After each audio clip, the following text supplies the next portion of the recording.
This is Weekends with Alex Witt, March 24, 2019. Okay, Kelly O, thank you so much. Joining me right now, Democratic Congressman Ted Lieu of California. He is a member of the Judiciary and Foreign Affairs Committees. And Congressman, good to see you again 2 weekends in a row. Good for me. Before we get to the Mueller report, sir, I do want to get your reaction to what Republicans Ted Cruz and Jim Jordan said about your party's investigations into Trump and how it ties into the report. Let's take a listen to that.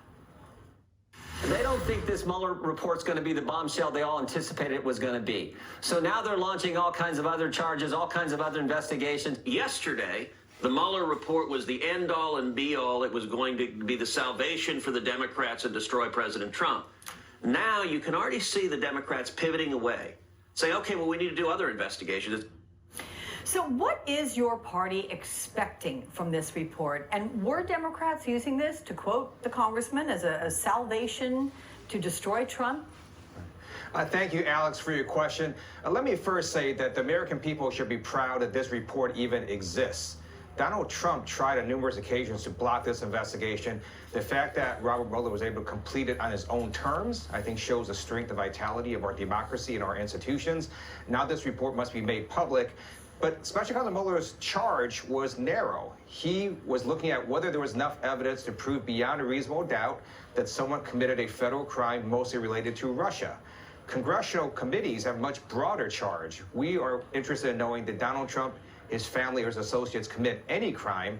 And second, did they engage in any ethical misconduct, whether or not it rose to the level of a crime? And those investigations will continue. Your point is well taken there.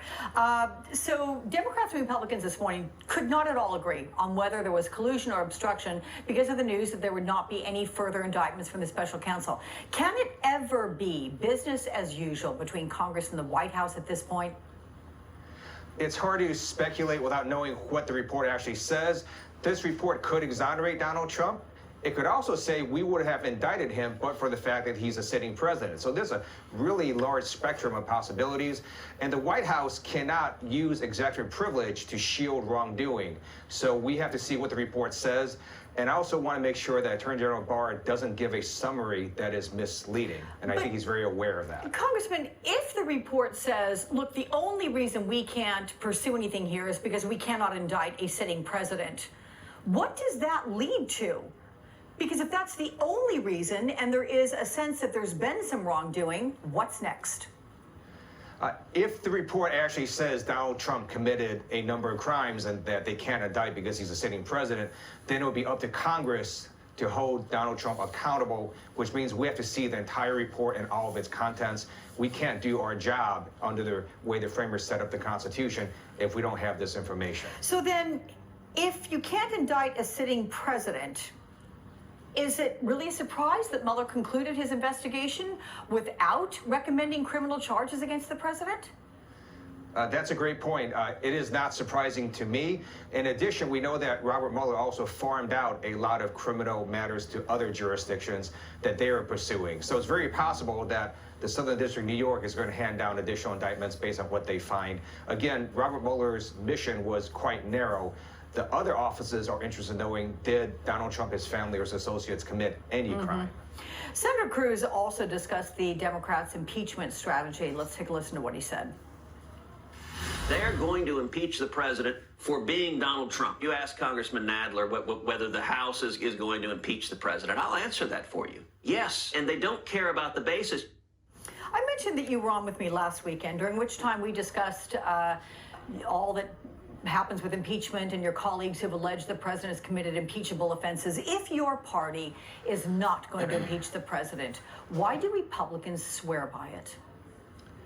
I don't know what Senator Cruz is saying because Speaker Nancy Pelosi's statements basically contradict what Senator Cruz has just said.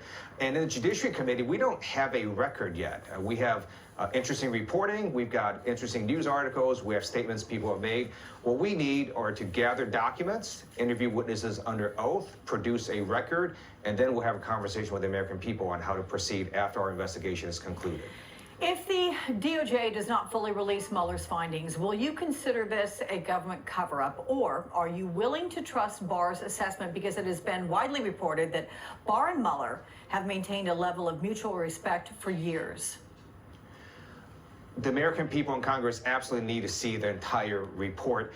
There are two rules in the Department of Justice. One is you can't indict a sitting president, which I believe is nowhere found in the Constitution, by the way. But second, there's a rule that says if you don't indict someone, you can't say anything about them. Well, based on that, then we would essentially get a one-line summary from the Attorney General. So one of those two rules has to be broken, and now we're going to see what Attorney General Barr does with sort of the predicament that he's in. So will the Judiciary Committee on which you sit, will you essentially pick up where the special counsel left off? We will be informed by the special counsel's investigation, but again, our mission is much broader. We're interested in knowing, did anyone in the executive branch commit any federal crimes? And second, did they engage in any ethical misconduct? So those investigations are going to keep on going. Okay, Congressman Ted Lieu, I want to thank you very much for joining me, as always, sir. Thank you, Alex. There are some new clues that perhaps the Mueller report summary will actually be released today, as expected. We're going to get to them after a break.